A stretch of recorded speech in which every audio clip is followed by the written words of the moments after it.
दोस्तों नमस्कार। हम BBL T20 का एक और मुकाबला कवर करेंगे जो कि पर्थ स्कॉचर और ब्रिस्बेन हीट के बीच 13 जनवरी को सुबह 10:45 से खेला जाएगा। बात करें वेन्यू की तो वेन्यू रहेगा पर्थ स्टेडियम, पर्थ में यह मुकाबला खेला जाएगा। अब बात करेंगे हम यहाँ के पिच रिपोर्ट की। पिच रिपोर्ट की बात करें दोस्तों तो यहाँ की जो विकेट है ये एक बैलेंसिंग विकेट है।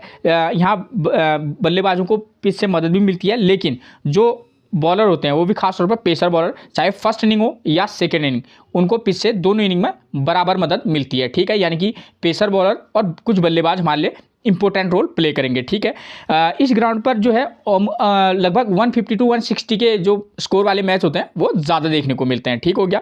एक टिप्स जो मैं आपको हमेशा देता हूं, अगर आपको समय पर पिच रिपोर्ट नहीं मिल पाती है तो कप्तान टॉस जीतने के बाद क्या कर रहा है, पहले बैटिंग कर रहा है या बॉलिंग कर रहा है, उसके डिसीजन को आप अपना आधार बनाकर भी टीम में प्लेयर का सिलेक्शन कर सकते हैं। ठीक, तो एक एक चीज़ जो होती है आपके लिए बड़ी महत्वपूर्ण होती है। अब बात करेंगे वेन्यू रिकॉर्ड की। वेन्यू रिकॉर्ड की बात करें दोस्तों, इस ग्राउंड पर अब तक टोटल 33 BBL T20 के मुकाबले खेले गए हैं, जहाँ बैटिंग फर्स्ट करने वाली टीम 17 बार तो वहीं बैटिंग सेकंड करने वाली टीम 16 बार अपने मुकाबले जीती है। और एवरेज स्कोर देखिए वो रहा है 166। ठीक है, ये ओवरऑल जो मैचेस का है वो रिकॉर्ड है फर्स्ट इनिंग में बल्लेबाजी करने वालों का, तो 166 है। ठीक, और यहाँ देखिए बैटिंग फर्स्ट करने वाली टीम 17 बार और बैटिंग सेकंड करने वाली टीम 16 बार मुकाबले जीत रही है। तो इस रिकॉर्ड के बेस पर हम ये कह सकते हैं कि कोई भी टीम यहाँ अपना मुकाबला जीत सकती है, चाहे वो बैटिंग फर्स्ट करे या बैटिंग सेकंड। ठीक हो गया।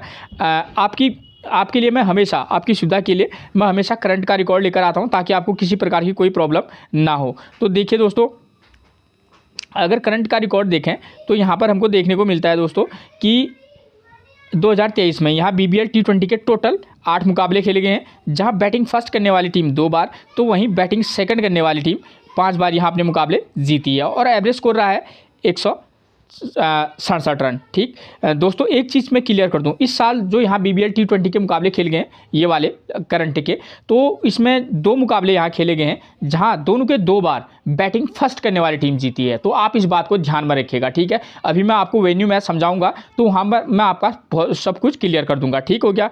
और कुछ मैचेस टाई भी हुए हैं। ठीक हो गया। तो और एवरेज स्कोर 167 है, तो आप समझ सकते हैं कि थोड़ा सा यहाँ बल्लेबाजी के लिए वेल कंडीशन रहती है, लेकिन विकेट भी यहाँ मतलब बहुत ज़्यादा गिरते हैं। ठीक है, कम से कम 6-7 विकेट तो आप मान के चलिए। ठीक है, तो ये एक औसत रहता है यहाँ विकेट गिरने का भी। ठीक, उसके बाद बात करें दोस्तों इस वाली रिकॉर्ड के बेस पर, तो मैंने अभी करंट का बता दिया। इस साल का जो BBL के मुकाबले खेले गए हैं तो उसमें 2 मुकाबलों में से महज, ठीक है, उनके 2 बार बैटिंग फर्स्ट करने वाली जीती है। तो आपके दिमाग में आ रहा होगा कि आपने तो लिखा है कि 2023 का रिकॉर्ड, तो 2023 में जो पिछले साल जो BBL T20 के मुकाबले हुए थे ये उनका भी आंकड़ा है। ठीक है ना, क्योंकि आपको लग रहा होगा भाई इस साल 2 ही खेले गए हैं तो आपने 8 क्यों लिखे हैं, तो 8 इसलिए लिखे हैं क्योंकि उसमें से 6 मुकाबले पिछले 2023 में खेले गए थे वो भी हैं। ठीक हो गया, तो ये चीज़ें क्लियर होगी आपकी। इस रिकॉर्ड के बेस पर आपको ध्यान भी देना होगा कि जो टीम बैटिंग फर्स्ट करेगी उसके फेवर में भी आपको टीम बना के चलना। अगर 4-5 टीमें बना रहे हैं तो 1-2 टीम उसके फेवर में तो आप निश्चित बना के चलिए, और एक 2 टीम आप ऐसा कीजिएगा जो टीम बैट सेकंड करेगी उसके फेवर में भी आप बना सकते हैं। ठीक है, तो आपको अगर ग्रैंड लीग जीतना है तो आपको हर प्रकार की टीम को लेकर चलना होगा दोस्तों। ठीक है ना, अब कैसा मुकाबला होगा ये तो कोई नहीं बता सकता, लेकिन हाँ हम रिकॉर्ड के बेस पर बता सकते हैं कि बस ऐसा ऐसा होने की संभावना मैक्सिमम है। ठीक है, मैक्सिमम होगा ये निश्चित नहीं होता, लेकिन हाँ बहुत ज़्यादा हद तक चांसेस है, तो हम उस बेस पर जाएंगे। ठीक है, इन 8 टोटल ये जो 8 मुकाबले खेले गए हैं इनमें टोटल 98 विकेट गिरे हैं, जहाँ फर्स्ट इनिंग में 60 विकेट तो वहीं सेकेंड इनिंग में 38 विकेट गिरे हैं। ठीक हो गया। इन जो 60, अगर ये देखिए अगर 60 विकेट फर्स्ट इनिंग में गिर रहे हैं तो कहीं ना कहीं ये भी समझ सकते हैं कि यहाँ फर्स्ट इनिंग में गेंदबाजों को पिच से ज़्यादा मदद मिलती होगी। ठीक है, अब देखिए यहाँ फर्स्ट इनिंग में पेसर कितने विकेट ले रहे हैं, 47 विकेट, और वहीं फर्स्ट इनिंग में स्पिनर कितने विकेट लेते हैं, महज 8 विकेट, और सेकेंड इनिंग में पेसर लेते हैं 28 विकेट और स्पिनर को महज 3 विकेट मिलते हैं। ठीक, तो आप देखिए कि यानी कि जो भी टीम यहाँ फर्स्ट इनिंग में बॉलिंग कराएगी हम उसके पेसर बॉलरों को प्रमुखता से टीम में जगह देंगे, और जो टीम सेकेंड इनिंग में भी गेंदबाजी कराएगी उसके भी हम पेसर बॉलरों के साथ उनको सेलेक्ट करके चलेंगे। जहाँ तक स्पिनर की बात है तो दोस्तों अगर ऑलराउंडर स्पिनर मिले तो हम उनको पिक करके चल सकते हैं। ठीक हो गया। उसके बाद बात आती है दोस्तों, अगर आपने मेरा चैनल सब्सक्राइब नहीं किया है तो सबसे पहले आप मेरे चैनल को सब्सक्राइब जरूर कर लीजिएगा। ठीक, उसके बाद बात करेंगे हम जो आपको लिखा हुआ नज़र आ रहा है फर्स्ट इनिंग स्कोर BN, इसका मतलब है भी फर्स्ट इनिंग में स्कोर करने वाले बल्लेबाजों का नंबर इस वेन्यू पर क्या रहा है, लास्ट के 6 8 मुकाबलों में, ठीक है।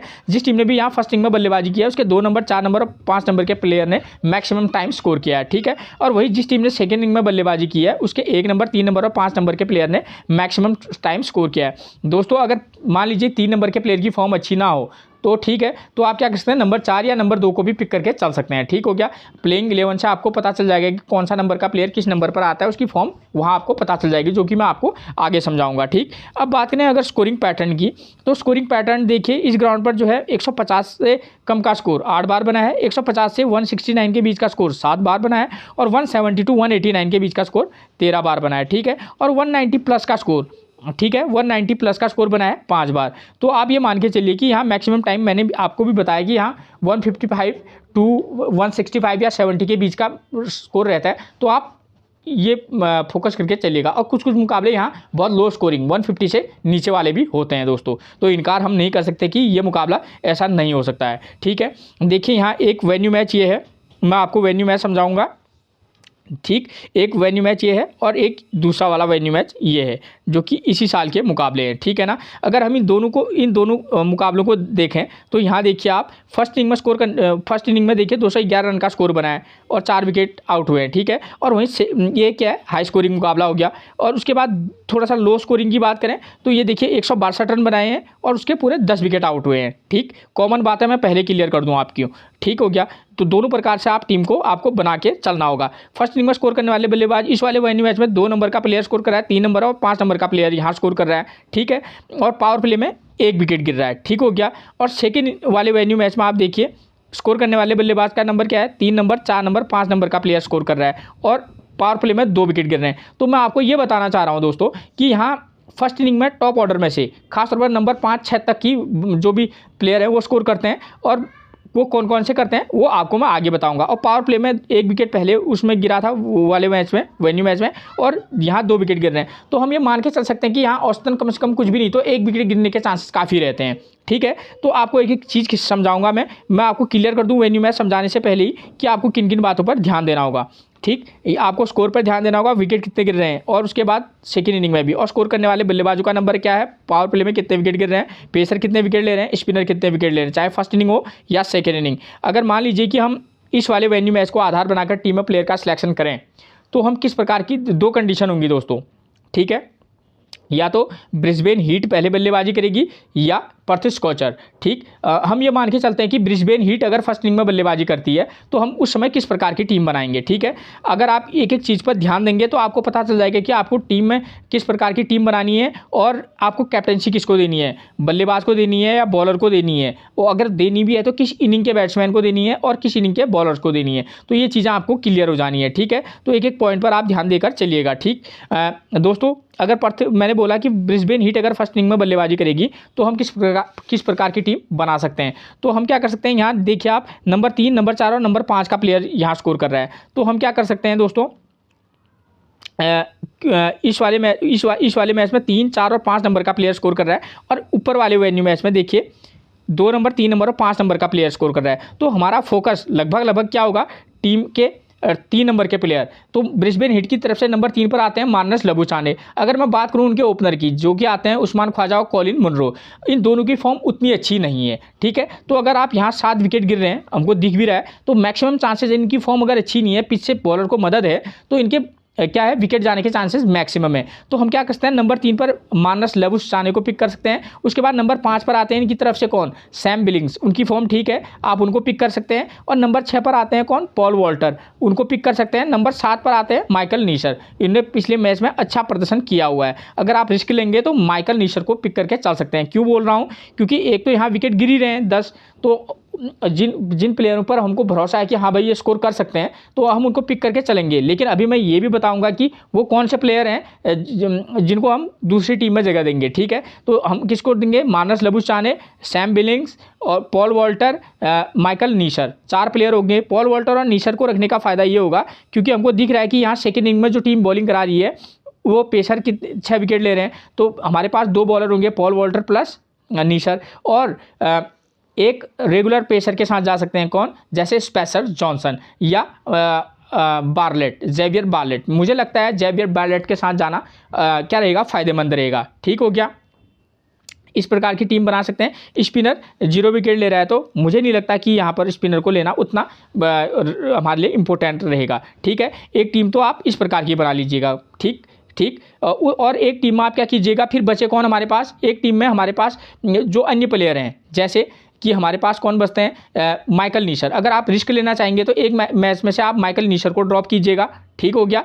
ठीक, जो एक टीम बनाएंगे तो उसमें नीशर को आप आउट कर सकते हैं, और एक टीम में आप कॉलिन मुनरो और उस्मान ख्वाजा, इन दोनों में से एक को पिक करके चल सकते हैं। ठीक है, क्योंकि पावर प्ले में विकेट गिरने के चांसेस तो हैं, लेकिन दोनों के 2 विकेट गिरे। एक टीम इस प्रकार की बनाएगा जिसमें से आप उस्मान ख्वाजा, अगर ब्रिस्बेन हीट फर्स्ट इनिंग में बल्लेबाजी करें तो उस्मान ख्वाजा और कॉलिन मुनरो, इन दोनों में से एक को पिक करके चल सकते हैं। और उसके बाद हमारे पास बचे कौन, मैट रैंसो। तो आप एक टीम में मैट रैंसो को भी ट्राई करके चलिएगा। हम किसी भी प्लेयर पर रिस्क लेकर नहीं चल सकते हैं। अगर हम 4-5 टीमें बना रहे हैं तो हम हर प्लेयर को अपनी टीम में जगह तो जरूर देंगे। ठीक हो गया, कॉलिन मुनरो और उस्मान ख्वाजा, उसके बाद आप चाहे मानस लबुस्तानी को भी मौका दे सकते हैं या मैट रैंसो को भी पिक करके चल सकते हैं। अगर आप मैट रैंसो को पिक करेंगे तो आप सैम बिलिंग्स को ड्रॉप करके भी चल सकते हैं। एक टीम में मैट रैंसो प्लस सैम बिलिंग्स को मौका देना और मानस लबुस्तानी को साइड कर देना। ठीक है, तो आपको अलग अलग कॉम्बिनेशन के हिसाब से टीम को बनाना होगा। ठीक हो गया। उसके बाद इस कंडीशन में होगा क्या कि सेकंड इनिंग में बल्लेबाजी करने आएगी कौन, पर्थ स्कॉचर। देखिए यहाँ पर देखिए आप, पर्थ स्कॉचर अगर सेकंड इनिंग में, क्या इस वाले मैच में 162 रन पर इस टीम के 10 विकेट गिरे पर्थ स्कॉचर के, लेकिन मेलबर्न रेनिगेट 149 रन पर ही ऑल आउट होगी। तो हम क्या कर सकते हैं दोस्तों,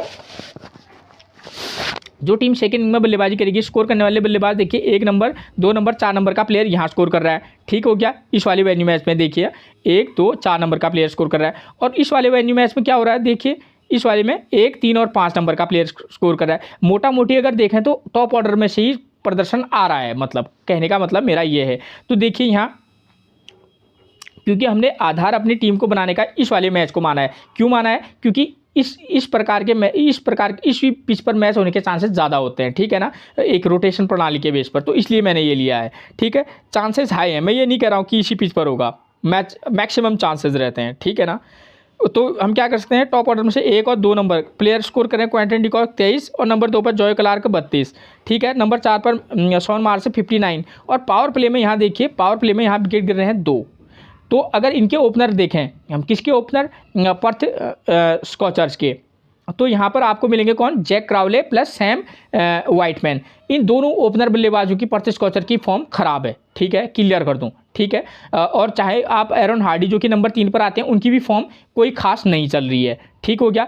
तो अगर आप रिस्क लेंगे तो जैक क्राउले, सैम हैन और जैक क्राउले, वाइटमैन और हार्डी में तो आप जिसको चाहे पिक करके चल सकते हैं। ठीक है, या तो आप एरन हार्डी को पिक करेंगे तो वहाँ वो गेंदबाजी कराते हैं किसी मैच में, तो आपको बेनिफिट होगा। वरना अगर आपको लगेगा कि भाई एक टीम है तो आप उनको पिक करके चलना, लेकिन एक मैच में आप एरन हार्डी को ड्रॉप करके चलना, तो क्या कर सकते हैं, अगर आपको जैक क्राउले के साथ जाना है तो आप उनको पिक कर सकते हैं, वरना आप एरन हार्डी को पिक कर सकते हैं। उसके बाद नंबर 4 पर मिलेंगे जॉश इंग्लिश, आप उनको पिक कीजिएगा। नंबर 5 पर मिलेंगे कौन, लॉरी वांस, फॉर्म अच्छी है, आप उनको पिक कर सकते हैं। नंबर 6 पर कूपर कलोने मिलेंगे। तो आप क्या कर सकते हैं, मेन फोकस आपका होगा Josh Inglis, Evans, Lawrence Evans और किस पर, कूपर कलोनी पर। ठीक, ये 3 प्लेयर पर आप फोकस करके चल सकते हैं। ठीक हो गया। ठीक, और क्यों, क्योंकि अब क्या 3 बल्लेबाज हो गए, और कूपर कलोनी जो है ऑलराउंडर स्पिनर है, तो हमारे को वो फर्स्ट इनिंग में स्पिन से भी मदद कर सकते हैं, मैक्सिमम मैचेस में गेंदबाजी कराते हैं। ठीक है, अब बॉलिंग सेक्शन की बात करें तो यही टीम क्या करेगी, पर्थ स्कॉचर ही फर्स्ट इनिंग में क्या करेगी, बॉलिंग करेगी। तो उस कंडीशन में उनकी तरफ से बॉलर कौन कौन मिलते हैं हमको, जैसे लैंस मॉरिस है, उनकी फॉर्म भी ठीक ठाक है। ठीक हो गया। उसके बाद मिलते हैं जय रिचर्डसन, ठीक है, वो भी ठीक फॉर्म में, और जैसन बेरेंड्रॉफ, पिछले मैच में उन्होंने अच्छी गेंदबाजी की है। तो आप इन तीनों में से हो सकता है, तो एक मैच में आप बेरेंड्रॉफ प्लस लैंस मॉरिस के साथ जा सकते हैं, एक में आप जय रिचर्डसन बेरेंड्रॉफ के साथ या लैंस मॉरिस के साथ जा सकते हैं। तो अलग अलग टीम में आप अलग अलग रोटेशन के आधार पर इनको ट्राई करके चलिएगा। ठीक हो गया। तो ये इस प्रकार की टीम हमारी एक कंडीशन पर क्लियर होगी। अब दूसरी कंडीशन क्या आती है, अगर मान लीजिए पर्थ स्कॉचर फर्स्ट इनिंग में बल्लेबाजी करती है। ठीक हो गया। अगर पर्थ स्कॉचर फर्स्ट इनिंग में बल्लेबाजी करेगी तो यहाँ देखिए, यहाँ 3, 4 और 5 नंबर का प्लेयर स्कोर कर रहा है, तो हम क्या कर सकते हैं, उनकी तरफ से जैक क्राउली को मौका दे सकते हैं। ठीक है, अगर आपको देना होगा, वरना आप वाइट मैन में से एक को भी पिक करके चल सकते हैं। हम ये तो नहीं कह सकते कि वाइट मैन स्कोर नहीं कर पाएंगे। ठीक है, तो एक टीम में आप पिक भी करना और किसी टीम में ड्रॉप करके भी चलना। ठीक हो गया। तो ओपनर की फॉर्म अच्छी नहीं है, तो फिर यहाँ पावर प्ले में 2 विकेट गिर रहे हैं। अगर मान लीजिए कि अगर लेंगे तो ठीक है, वरना आप नंबर 3 पर एरन हार्डी के साथ जा सकते हैं। ठीक, उसके बाद आपको मिलेंगे एक बार फिर से कौन, जॉश इंग्लिश, उनकी भी फॉर्म बेहतर है। लॉरी इवांस को भी पिक कर सकते हैं आप। ठीक है, इस समय आप क्या कर सकते हैं, अगर टॉप ऑर्डर में से आप पिक कर रहे हैं तो कूपर क्लोने को मिस करके चल सकते हैं। एरन हार्डी या जैक क्राउली या व्हाइटमैन में से किसी एक को पिक करेंगे तो यहाँ से आप क्या कर सकते हैं, कूपर क्लोने को पिक कर सकते हैं। क्यों? क्योंकि यहाँ पर स्पिनर को पिच से मदद है नहीं। ठीक है, सेकेंड इनिंग में। तो उसके बाद यही टीम क्या है, पर्थ स्कॉचर सेकेंड इनिंग में क्या कराएगी, बॉलिंग कराएगी। तो हम उस कंडीशन में उनकी तरफ से बॉलर जैसे स्पेसर जॉनसन को पिक करके चल सकते हैं, अब जेवियर बार्लेट को पिक करके चल सकते हैं। ठीक है, सॉरी मैंने गलत बोल दिया, सॉरी, जैसन बेरेंड्रॉफ को पिक करके चल सकते हैं, लैंस मॉरिस को पिक करके चल सकते हैं। ठीक है, तो इस प्रकार का हमको उनकी टीम में प्लेयरों का क्या कॉम्बिनेशन बनाकर चलना होगा। ठीक है, और एक प्लेयर का नाम मैंने आपको नहीं बोला। ठीक, किसका नाम, पर्थ स्कॉचर से एस्टन अगर। देखिए दोस्तों, यहाँ स्पिनर को पिच से मदद नहीं है, ये बात बिल्कुल सही है। ठीक है, लेकिन आप एक काम कीजिएगा, अगर पर्थ स्कॉचर फर्स्ट इनिंग में बॉलिंग करेगी फर्स्ट इनिंग में, तो आप एस्टन अगर को एक टीम में मौका देकर जरूर देखिएगा। क्यों? क्योंकि दिक्कत ये है, उनकी फॉर्म अच्छी चल रही है, तो आप एस्टन अगर को ट्राई करके चल सकते हैं अगर आप कूपर क्लोने को मौका नहीं देंगे तो। ठीक हो गया, तो ये चीज़ें आपकी क्लियर होगी। अब इस कंडीशन में होगा सेकेंड इनिंग में, अब बल्लेबाजी कौन करेगी, ब्रिस्बेन हीट। ठीक हो गया, तो ब्रिस्बेन हीट 1, 2 और 4 नंबर का प्लेयर यहाँ स्कोर कर रहा है। ठीक हो गया, और ऊपर वाले में भी आपको मैंने पहले ही बता चुका हूँ 1, 3 और 5 नंबर का। तो हमारा फोकस होगा 1 नंबर, 3 नंबर और 5 नंबर, या 1 नंबर, 3 नंबर, 4 नंबर के प्लेयर को भी पिक करके चल सकते हैं उसके फॉर्म के बेस पर। तो ब्रिस्बेन हीट की तरफ से ओपनर मैं आपको ख्वाजा और कॉलिन मुनरो उनमें से एक को पिक करके चलना। उसके बाद मार्नस लेबुसचाने को पिक करके चल सकते हैं आप। मैट रैंसो या सैम बिलिंग्स में से एक को पिक करके चल सकते हैं। ठीक हो गया, कॉलिन मुनरो ख्वाजा में से एक को पिक कीजिएगा आप। उसके बाद मार्नस लेबुसचाने और को भी पिक करके चल सकते हैं फॉर्म के बेस पर, और सैम बिलिंग्स या और मैट रैंसो में से एक को पिक करना। और पॉल वॉल्टर तो हमारी टीम में रहेंगे ही रहेंगे, चाहे कुछ भी कंडीशन हो। ठीक है, किसी मैच में आप ड्रॉप करके भी चलना, लेकिन पॉल वॉल्टर हमारे लिए काफ़ी की प्लेयर रह सकते हैं। तो पॉल वॉल्टर को पिक करेंगे, उसके बाद जेवियर बार्लेट को पिक करेंगे, और उसके बाद स्पेसर जॉनसन के साथ भी हम जा सकते हैं। ठीक है, बॉलिंग सेक्शन से। ठीक, तो इस प्रकार के मैच को आप ध्यान में देखकर चलिएगा। ठीक है ना, हम तो मैक्सिमम चांसेस किस प्रकार का मैच हो सकता है उस आधार पर हम टीम बनाएंगे। जो मैंने प्लेयर छोड़ रखे हैं, ठीक है, आप कॉम्बिनेशन के बेस पर अलग अलग टीम में उनको मौका देके देखिएगा। ठीक है ना, और मैंने आपको लगभग सारा कुछ क्लियर करा दिया है। अब बात करेंगे हम कैप्टनसी और वाइस कैप्टनसी की। इस मैच के आधार पर हमको साफ साफ पता चल रहा है कि जो पेसर बॉलर हैं उनको हमको वाइस कैप्टनसी या कैप्टनसी बनाने से हिचकना नहीं चाहिए। और दूसरे अगर बल्लेबाजी सेक्शन में देखें तो बल्लेबाज भी स्कोर कर रहा है, यहाँ देखिए, और यहाँ भी नंबर 4 पर 59 रन का स्कोर किया हुआ है। तो हम क्या कर सकते हैं, यहाँ पर 2 ऑप्शन है। अगर आप किसी बल्लेबाज को वाइस कैप्टनसी या कैप्टनसी देना चाहें उसको भी दे सकते हैं, और बॉलर को भी अगर वाइस कैप्टनसी देना चाहें दे सकते हैं, चाहे वो फर्स्ट इनिंग में हो या सेकेंड इनिंग में। इतना खुला विकल्प है इसमें। ठीक है, तो सबसे पहले अगर मैं ऑलराउंडर सेक्शन से कैप्टनसी और वाइस कैप्टनसी की बात करूं तो ब्रिस्बेन हीट की तरफ से आपको मिलेंगे कौन, पॉल वॉल्टर। वाइस कैप्टनसी की एक भूमिका में वो हो सकते हैं। दूसरा, बॉलिंग सेक्शन में से आपको मिलेंगे जेवियर बार्लेट।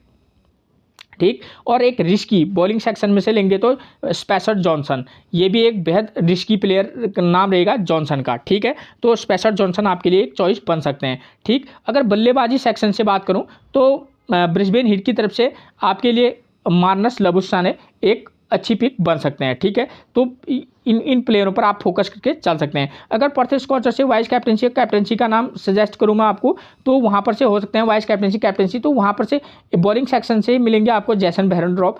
ठीक है, उनकी फॉर्म ठीक ठाक है, मतलब ठीक ठाक फॉर्म है। मैं ये नहीं कह रहा हूँ कि जो कैप्टन को मैं बताऊं आप उसी को कैप्टनसी दीजिएगा, मत दीजिएगा आप, लेकिन मैं रिकॉर्ड के बेस पर बोलूँगा तो मेरे को ऐसा लगता है बेरेंड्रॉफ हो गया, लैंस मॉरिस की फॉर्म अप एंड डाउन है। ठीक है, लेकिन प्लेयर ज़बरदस्त हैं। अगर आप किसी मैच में ट्राई करेंगे तो ठीक है, नहीं तो आप ड्रॉप भी कर सकते हैं। और बल्लेबाजी सेक्शन से जॉश इंग्लिश आएंगे, और एक बेहद रिस्की नाम रहेंगे एरन हार्डी। फॉर्म बिल्कुल अच्छी नहीं है लेकिन एरन हार्डी की, मैं क्लियर कर दूँ। ठीक है ना, यह आपका रिस्क रहेगा। और लॉरी वांस, ठीक है, ये एक थोड़ा सा वाइस कैप्टनसी के लिए 4-5 टीमों में, तो आप लॉरी वांस को भी ट्राई करके जरूर चलिएगा। ठीक है, तो ये चीज़ें मैंने आपकी क्लियर कर दी। ठीक हो गया, अब बात करेंगे हम फर्स्ट वाले वेन्यू मैच की। इसको इसलिए दोबारा बाद में समझा रहा हूँ क्योंकि एक ग्राउंड पर 3-4 पिचेज होती हैं।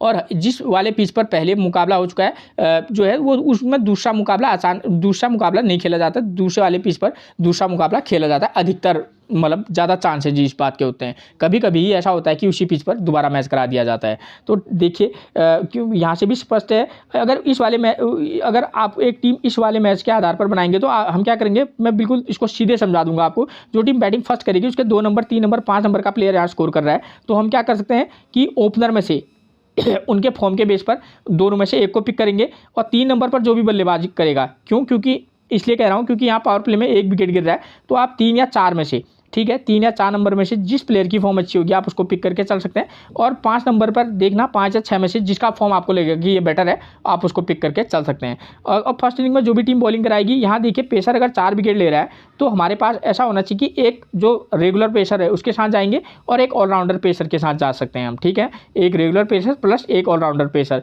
क्योंकि देखिए यहाँ वैसे भी 211 रन का स्कोर बन रहा है, तो अच्छी खासी मार पड़ी होगी किसको, बॉलरों को। और यहाँ स्कोर करने वाले बल्लेबाज टॉप ऑर्डर का बल्लेबाज नहीं है, यहाँ है 5, 4 और 5 नंबर का प्लेयर स्कोर कर रहा है। तो आप क्या कर सकते हैं, 4 और 5 नंबर का प्लेयर अगर अच्छा है तो 4 और 5 नंबर को पिक कीजिएगा और टॉप ऑर्डर में से 1 या 2 में से आप 1 नंबर के प्लेयर को पिक करके चल सकते हैं, ठीक है। 1, 2 में से 1 को पिक कर लेना, उसके बाद 4 या 5 नंबर के प्लेयर को भी पिक करके चल सकते हैं, ठीक हो गया। जो टीम फर्स्ट इनिंग में क्या करेगी, बैटिंग, और जो टीम सेकंड इनिंग में यहाँ बैटिंग करेगी, देखिए 1 नंबर 3 नंबर 5 नंबर का प्लेयर स्कोर कर रहा है, तो मैक्सिमम चांसेज है कि यहाँ पावर प्ले में 1 विकेट गिर रहा है और पेसर यहाँ पूरे के पूरे 10 विकेट ले रहे हैं, ठीक है। जो प्लेयर मैक्सिमम चांसेज ये होते हैं कि अगर पेसर 10 विकेट ले रहे हैं तो पावर प्ले में 1 आध विकेट जाना तय होता है, ठीक है ना। और भले यहाँ टॉप ऑर्डर का प्लेयर स्कोर कर रहा है, मैथ्यू वेड ने 74 रन का स्कोर बशर्ते किया है, लेकिन हो सकता है कि उस प्लेयर ने स्कोर कर दिया हो इस वाले मैच में वो ना कर पाए। तो थोड़ा सा संभल कर टीम बनाइएगा। जिस समय आप 10 विकेट गिर रहे हैं तो किसी एक मैच में आप दोनों के दोनों ओपनर को ड्रॉप करके भी चलना, अगर उनकी फॉर्म अच्छी नहीं है। अगर फॉर्म अच्छी है तो एक को पिक करके चलना जिस पर आपको लगता है कि हाँ ये स्कोर कर सकता है, ठीक है। उसके बाद आप चाहें तो सीधे 4 या 5 नंबर के प्लेयर को पर भी हाथ आजमा सकते हैं, या 1 नंबर 2 में से 1 करना, 3 नंबर को पिक कर लेना, उसके बाद सीधे 5 नंबर को पिक करके चल सकते हैं, ठीक है ना। तो इस तरीके का फॉर्म बनाकर चलना। और जहाँ पर मैं एक चीज़ और बता दूं, जहाँ पर 10 विकेट गिर रहे होते हैं ना, तो वहाँ पर अधिकतर मैचों में मैंने देखा है 2 नंबर, उसके बाद आप 4 नंबर पर जाना, उसके बाद ऑलराउंडर सेक्शन में से प्लेयर को पिक करके चलना, ठीक है। 2 नंबर का मतलब मेरा ये नहीं है कि आप करेक्ट 2 नंबर को प्लेयर की फॉर्म के बेस पर 2 नंबर को पिक कर लेना, 4 और 5 में से 1 को पिक करना, और ऑलराउंडर सेक्शन में से अपने प्लेयर को तो रखेंगे, क्योंकि यहाँ पेसर भी विकेट ले रहे हैं तो ऑलराउंडर मैंने इसलिए भी बोला है। तो इस तरीके से हमको बेनिफिट होगा, ठीक है। और जो टीम यहाँ सेकंड इनिंग में बॉलिंग कराएगी, सॉरी बॉलिंग लिखना था यहाँ पर, बैट हो गया, तो जो टीम सेकंड इनिंग में यहाँ बॉलिंग कराएगी उसके हम पेसर, अगर 3 अच्छे पेसर हैं तो हम 2 पेसर को साथ जा सकते हैं। अगर ट्राई करेंगे किसी मैच में रिस्क लेकर तो 3 को भी ट्राई कर सकते हैं, ठीक है ना, वरना 2 के साथ अच्छा रहेगा, और एक ऑलराउंडर पेसर तो हम लेंगे ही। तो इस तरीके का कॉम्बिनेशन बनाकर चलेंगे, ठीक है। अब बात आती है कैप्टनसी और वाइस कैप्टनसी की, तो यहाँ पर ज़्यादातर चांसेज ये हैं, जो टीम सेकेंड इनिंग में क्या कराएगी, बॉलिंग कराएगी, उसके पेसर बॉलर को आप कैप्टनसी दे सकते हैं, ठीक है। और ऊपर में वैसे बॉलर्स के नाम बता चुका हूँ, ठीक हो गया। और बल्लेबाजी सेक्शन से वाइस कैप्टनसी अगर आप देना चाहेंगे, आप चाहते हैं तो फर्स्ट इनिंग्स के बल्लेबाज को वाइस कैप्टनसी देना ज़्यादा उचित रहेगा, ठीक है। ये चीज़ आपको क्लियर होगी, ठीक। तो ये मुकाबला मैंने क्लियर करा दिया। अब बात करेंगे हम प्लेइंग 11 की, तो नंबर 1 पर मिलेंगे ब्रिस्बेन हीट की तरफ से कौन, उस्मान ख्वाजा। प्रदर्शन 14, 47, 0 और 42, ये इनका रिसेंट का फॉर्म है। इनको left arm medium fast, left arm Orthodox से दिक्कत होती है। लेफ्ट आर्म मीडियम फास्ट मिलेंगे जैसन बैरनड्रॉफ, लेफ्ट आर्म ऑर्थोडॉक्स मिलेंगे कौन, अस्टिन अगर, हामिश मैकेंजी और कूपर कलोने। तो ये प्लेयर इसको थोड़ा सा दिक्कत में डाल सकते हैं अगर इनकी फॉर्म उतनी अच्छी नहीं है और यहाँ पेसर को पीछे मदद है, तो उस्मान ख्वाजा को आप संभल कर रखिएगा, ठीक है ना। टीम में तो एक आधों में देखना ही, ठीक है, कंडीशन के बेस पर, वो मैं साफ समझा चुका हूँ कब लेना है कब ड्रॉप करना है। नंबर 2 पर कॉलिन मुनरो, 2, 56, 9, 0, 12, तो एक ही इनिंग इनकी अच्छी आई है, बाकी ऐसा ही चल रहा है इनका भी हिसाब, ठीक है। Left arm medium fast, left arm China man से दिक्कत होती है, तो जैसन बैरनड्रॉफ मिलेंगे लेफ्ट आर्म मीडियम फास्ट, और लेफ्ट आर्म चाइना मैन तो कोई इनकी टीम में है नहीं, लेफ्ट आर्म ऑर्थोडॉक्स मिलेंगे मैकेंजी अगर और कूपर करोने। नंबर 3 पर मिलेंगे हमको मानस लबुस्चाने, ठीक है। प्रदर्शन 45, 60, 62, 63, ये प्लेयर मैक्सिमम मैचेस में 10 में से 8 मैच में आपको रन बनाकर देगा। किसी मैच में नहीं दिए वो बात की बात है, लेकिन हाँ मैक्सिमम टाइम स्कोर करके देता है। तो इस प्लेयर को आप किसी मैच में ड्रॉप करना, वरना आप इसको पिक करके चल सकते हैं। राइट आर्म मीडियम फास्ट से दिक्कत होती है तो जे रिचर्डसन और लैंस मॉरिस इनको परेशानी में डाल देंगे, और पिच से पेसर को मदद ऑलरेडी है। तो मैट ट्रांसो लेफ्ट हैंड बल्लेबाज हैं, ऑफ स्पिन गेंदबाजी कभी कभी कराते हैं। प्रदर्शन 18, 5, 3, 17 और 49, तो भी इनका पिछले कई मैचों से रिकॉर्ड बेकार है। मैक्सिमम मैचेस में ड्रॉप करके चलना और किसी मैच में पिक करके भी चलना। लेफ्ट आर्म ऑर्थोडॉक्स और राइट आर्म मीडियम फास्ट से दिक्कत होती है। अस्टिन अगर, हामिश मैकेंजी, कूपर क्लोने इनको परेशानी में डाल सकते हैं, और राइट आर्म मीडियम फास्ट जे रिचर्डसन और लैंस मॉरिस। लेकिन देखिए दोस्तों, प्लेयर ज़बरदस्त हैं। मैट ट्रांसो फॉर्म ही ख़राब है इनकी बस, ठीक है। मैं इसलिए आपको आप इनको अधिकतर मैचेस में ड्रॉप कर सकते हैं, लेकिन टीम जीतेगी एक ही, ठीक है। और जिताने वाले प्लेयर ऐसे ही प्लेयर जिताते भी हैं जिन पर किसी का फोकस नहीं होता है, ठीक है। तो मैं आपको ये नहीं कहूँगा ड्रॉप करना। मैक्सिमम मैचेस में आप चाहें तो ड्रॉप कर सकते हैं इनके फॉर्म के बेस पर, लेकिन किसी एक मैच में आप इनको पिक करके जरूर चलिएगा। उसके बाद नंबर 5 पर मिलेंगे सैम बिलिंग्स। प्रदर्शन देखिए 37 रन, 3 रन, 1 रन, 23 और 40, तो एक ठीक ठाक स्कोर ये मतलब रन बना रहे हैं, तो आप इनको पिक करके चल सकते हैं। Right arm medium fast off spin से दिक्कत होती है, जे रिचर्डसन, लैंस मॉरिस परेशानी में डाल सकते हैं। नंबर 6 पर मिलेंगे पॉल वॉल्टर, लेफ्ट हैंड बल्लेबाज, लेफ्ट आर्म मीडियम फास्ट है, और वैसे भी ये जैसा विकेट है वहाँ पर जो ऑलराउंडर है वो हमारे लिए किफ़ायती होंगे। प्रदर्शन देखिए 2 रन बनाए ने, 2 wicket, 22 run 2 wicket, 23 run 2 wicket, 1 run 0 wicket. Left arm Orthodox, right arm medium fast से दिक्कत होती है। पॉल वॉल्टर एक की प्लेयर और अच्छे वाइस कैप्टनसी की चॉइस भी बन सकते हैं। माइकल निशत पिछले मैच में 64 रन बनाए, 2 विकेट, उससे पहले 1 विकेट, 0 विकेट, उससे पहले भी इनके 0 विकेट ही थे, ठीक है। माइकल निशत भी इस वाले मैच में की प्लेयर होंगे, क्यों? यहाँ विकेट ज़्यादा गिर रहे हैं और बाद के बल्लेबाजों का स्कोर आना, मतलब नंबर आना तय है, और माइकल निशत अच्छी हिटिंग कर लेते हैं, ठीक है। तो और अगर ये चल गए तो अगर 30-40 रन स्कोर बना दें और विकेट से 1-2 विकेट ले लें तो अच्छे वाइस कैप्टनसी की चॉइस बन सकते हैं, ठीक है। अगर आपको इनको वाइस कैप्टनसी देना होगा, जिस मैच में ही आप इनको पिक करेंगे उसी मैच चूज कर उनमें ही आप इनको वाइस कैप्टनसी देकर देख सकते हैं, ठीक है। वरना किसी मैच में तो आप इनको ड्रॉप करके जरूर चलिएगा, क्योंकि एक मैच के बेस पर हम ये नहीं कह सकते कि प्लेयर मतलब ज़बरदस्त टच में है। उसके लिए ऐसा प्रदर्शन चाहिए जैसे जेवियर बार्लेट हैं, राइट आर्म मीडियम फास्ट हैं, प्रदर्शन 2 विकेट, 3 विकेट, 1 विकेट, 4 रन और 3 विकेट, तो ऐसे प्लेयर को हम ड्रॉप करके नहीं चल सकते हैं, चाहे वो इस वाले मैच में ना चले। अब इस रिकॉर्ड के बेस पर आप इनको वाइस कैप्टनसी और कैप्टनसी भी दे सकते हैं। नंबर 9 पर मिलेंगे स्पेसर जॉनसन। प्रदर्शन देखिए 2 wicket, 2 wicket, 1 wicket, 2 wicket, pick करके चल सकते हैं, किसी में ड्रॉप करके चलना कंडीशन के बेस पर। नंबर 10 पर मिलेंगे Matthew Kuhnemann, 1 wicket, 0 wicket, 2 wicket, 2 wicket, left arm orthodox हैं, पिच से स्पिनर को उतनी मदद है नहीं, अगर ये फर्स्ट इनिंग में गेंदबाजी करेंगे तो आप इनको ट्राई करके चल सकते हैं किसी मैच में। नंबर 11 पर मिलेंगे माइकल स्वैप्सन, 0 विकेट, उससे पहले बॉलिंग गई, 1 विकेट, 1 विकेट, 1 विकेट, ठीक है। आप चाहें तो ड्रॉप करके चल सकते हैं। नंबर अब बात करेंगे हम किसकी, प्लेइंग 11 पर्थ स्कॉचर की तरफ से। नंबर 1 पर मिलेंगे Jack Crawley, 13 run, 58 run, 8 run और 10 रन, ये इनका फॉर्म है, इसलिए मैंने बोला कि इस पर्थ स्कॉचर के दोनों ओपनर बल्लेबाजों की फॉर्म अच्छी नहीं है, ठीक है। राइट आर्म मीडियम फास्ट से परेशानी होती है, नीशर और बार्लेट इनको परेशानी में डाल सकते हैं। नंबर 2 पर मिलेंगे सैम व्हाइटमैन, प्रदर्शन देखिए 16, 10, 0 और 31। अब जिस टीम के पास ऐसे 2 ओपनर बल्लेबाज हों और पिच से पेसर को मदद हो, तो वहाँ पर थोड़ा सा ये रहता है कि शायद ये इस वाले मैच में भी स्कोर ना कर पाएँ, ठीक है, ऐसा लगता है। लेकिन किसी मैच में आप जैक क्राउली और व्हाइटमैन में से किसी एक को पिक करके चल सकते हैं। लेफ्ट आर्म मीडियम फास्ट और ऑफ स्पिन से दिक्कत होती है, पॉल वॉल्टर और जॉनसन इनको परेशानी में डाल सकते हैं। नंबर 3 पर मिलेंगे एरन हार्डी, प्रदर्शन देखिए इनकी भी फॉर्म उतनी कोई खास नहीं है, 14 run, 0 wicket, 22 run, 0 wicket, 35 run और 34 रन, फॉर्म इतनी अच्छी है नहीं। लेकिन कंडीशन के बेस पर कब पिक करना, कब ड्रॉप करना, वेन्यू मैच में मैंने क्लियर करा रखा है, ठीक है ना। तो आप उनको उस आधार पर पिक भी करना और ड्रॉप भी करना। Left arm medium fast leg spin से दिक्कत होती है, पॉल वॉल्टर और जॉनसन इनको परेशानी में डालेंगे। नंबर 4 पर मिलेंगे जॉस इंग्लिश, इनकी फॉर्म अच्छी है, 28, 26, 39 और 26, आप ऐसे प्लेयर को पिक करके चल सकते हैं, ठीक है। लेफ्ट आर्म मीडियम फास्ट और लेग स्पिन से दिक्कत होती है, तो पॉल वॉल्टर, जॉनसन, स्वेप्सन और कुनेमैन इनको परेशानी में डालेंगे। नंबर 5 पर मिलेंगे लॉरी वांस, इस प्लेयर की फॉर्म ज़बरदस्त है, इस मैच में भले ही ना चले कोई बात नहीं, लेकिन आप इनको पिक भी करना, किसी मैच में वाइस कैप्टनसी भी दे सकते हैं। 51, 5, 29 और 85 ये इनका प्रदर्शन रहा है। Left arm medium fast, right arm medium fast से दिक्कत होती है, तो बॉलर सेम रहेंगे, ठीक है ना। नंबर 6 पर मिलेंगे कूपर क्लोने, अगर ये फर्स्ट इनिंग में क्या कराएंगे, बॉलिंग कराएंगे, तो आप इनको पिक करके चल सकते हैं, ठीक है ना। और थोड़ा ट्राई करके चलना, वाइस कैप्टनसी के लिए भी काफ़ी रिस्की रहेंगे ना, लेकिन इनका फॉर्म उतना अच्छा नहीं है, ठीक है। 10 run, 3 wicket, 22 run, 0 wicket, 14 run, 0 wicket, ठीक है। वाइस कैप्टनसी भले ही ना दें आप, लेकिन हाँ इनको पिक करके चल सकते हैं किसी मैच में, खासतौर पर जब ये फर्स्ट इनिंग में क्या करेंगे, बॉलिंग कराएंगे। Left arm medium fast, right arm medium fast से दिक्कत होती है, तो बॉलर सेम है। उसके बाद नंबर 7 पर मिलेंगे अस्टिन अगर, इस प्लेयर को एक मैच में आप ट्राई करना जब ये फर्स्ट इनिंग में बॉलिंग कराएगा। 2 विकेट 2 विकेट 0 विकेट 0 विकेट, ये इनका फॉर्म रहा है। ठीक है, नंबर 8 पर लैंस मॉरिस की बात करें, 1 wicket 0 wicket 1 wicket 5 wicket. Lens Morris पिछले 4-5 मैच से फ्लॉप चल रहे हैं। ठीक है, लेकिन यहाँ पर पिच से पेसर को मदद है तो लैंस मॉरिस एक अच्छे की प्लेयर की भूमिका निभा सकते हैं। नंबर 9 पर मिलेंगे जे रिचर्डसन। प्रदर्शन देखिए, राइट आर्म फास्ट है, प्रदर्शन 1 विकेट 0 विकेट 0 विकेट और 2 विकेट, ये इनका प्रदर्शन रहा है। ठीक हो गया, तो इनका भी फॉर्म कोई अप और डाउन वाला मामला है, लेकिन जैसे यहाँ पिच से पेसर को मदद है तो इनको पिक और ड्रॉप दोनों कीजिएगा। नंबर 10 पर मिलेंगे हामिश मैकेंजी। प्रदर्शन देखिए 0-0 2 और 2, ये है इनका प्रदर्शन। ठीक है, नंबर 11 पर मिलेंगे आपको जैसन बेरेंड्रॉप, 2 विकेट 0 विकेट 1 विकेट 1 विकेट। ठीक है, आप इनको पिक भी कीजिएगा किसी मैच में, वाइस कैप्टनसी के लिए आप इनको ट्राई भी कर सकते हैं किसी मैच में। ठीक है, फॉर्म तो इनकी अप और डाउन ही है, ऐसा भी नहीं कि ज़बरदस्त फॉर्म में है जैसे जेवियर बार्लेट है, वो उस फॉर्म में नहीं है, लेकिन हाँ एक ठीक ठाक बन सकते हैं। ठीक है, तो मैंने मैच से जुड़ी हुई आपको सारी जानकारी दे दी है। फिर मिलेंगे हम आपसे एक और प्रिडिक्शन के साथ, तब तक के लिए आप सभी को मेरा प्रणाम दोस्तों।